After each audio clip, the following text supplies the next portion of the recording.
தமிழ் பேசும் அனைத்து உள்ளங்களுக்கும் இனிய வணக்கம். நமது சேனல்ல பாத்தீங்கன்னா தினமும் நடக்கக்கூடிய பல்வேறு விதமான குற்றம் சம்பந்தப்பட்ட செய்திகளை உடனுக்குடன் பதிவேற்றம் பண்ணிட்டு வரோம். நமது சேனலுக்கு புதிய நண்பர்கள் யாராவது வந்திருந்தீங்கன்னா மறக்காம சேனலை சப்ஸ்கிரைப் பண்ணிட்டு வீடியோவை ஃபுல்லா பாருங்க. வீடியோவை ஸ்கிப் பண்ணாம பாத்தீங்கன்னா தான் நம்ம சொல்ல போற தகவல் உங்களுக்கு தெளிவா புரியும். இப்போ நம்ம வீடியோக்குள்ள போகலாம். வேலூர் மாவட்டம் பள்ளிகொண்டா அடுத்த கொல்லமங்கலம் புதுமனை கிராமத்தைச் சேர்ந்தவர் 30 வயதுடைய ராகவன். இவர் பார்த்தீங்கன்னா அப்பகுதியில் உள்ள செங்கல் சூளையில பணியாற்றி வந்த நிலையில அதே பகுதியைச் சேர்ந்த 28 வயதுடைய ஸ்வேதா என்பவருடன் பழக்கம் ஏற்பட்டிருக்கு. நாளடைவில் இருவரும் காதலித்து வந்த நிலையில இவர்களது காதலுக்கு இரு வீட்டு பெற்றோரும் எதிர்ப்பு தெரிவிச்சிருக்காங்க.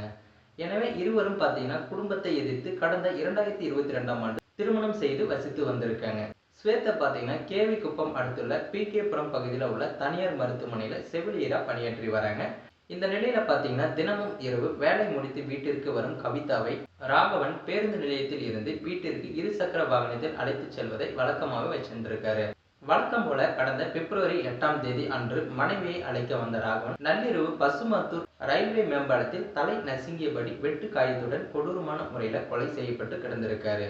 இதனை பார்த்த அப்பகுதி மக்கள் போலீசாருக்கு தகவல் தெரிவித்த நிலையில தகவல் அறிந்து சம்பவ இடத்திற்கு வந்த போலீசார் ராகவனின் உடலை கைப்பற்றி பிரேத பரிசோதனைக்காக அனுப்பி வச்சிருக்காங்க.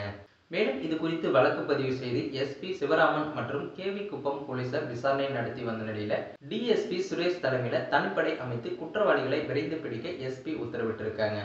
அதன்படி பாத்தீங்கன்னா தனிப்படை போலீசார் நேற்று முன்தினம் இரவு தனிப்படை போலீசார் மோப்பனாய் வரவழைக்கப்பட்டு துப்பு தொலைகி இருக்காங்க. அப்போது பாத்தீங்கன்னா மோப்பனாய் சடலம் கிடந்த பகுதியில் இருந்து 2 கிலோமீட்டர் தொலைவில் உள்ள அர்ஜுனாபுரம் கூட்ரோடு வரை சென்றிருக்கு. ஆனால் அங்கு யாரையுமே நாய் கவ்வி பிடிக்கவில்லை.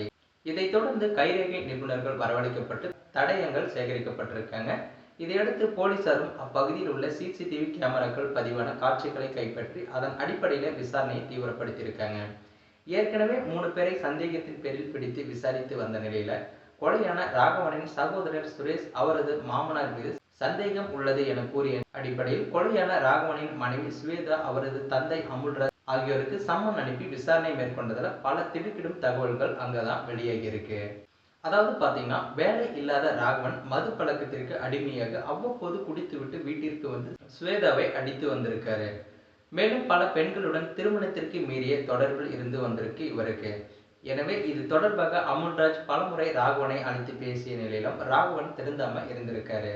இதனால ஆத்திரமடைந்த அமுல்ராஜ் தனது குடும்ப நண்பரான பைனான்ஸ் தொழில் செய்து வரும் வெட்டுவானம் பகுதியைச் சேர்ந்த 29 வயதாகும் கார்த்திக் என்பவரை வைத்து ராகவனனை கொலை செய்ய முடிவும் செஞ்சிருக்காங்க. கட்டையால் அடித்து அறிவாளால் வெட்டி ராகவனை கொலையும் செஞ்சிருக்காங்க. இதனைத் தொடர்ந்து அமல்ராஜ் குற்றத்தை ஒப்புக்கொண்டதால போலீசார் அவரை நீதிமன்றத்தில் ஆஜர்படுத்தப்பட்டு சிறையிலும் அடைச்சிருக்காங்க.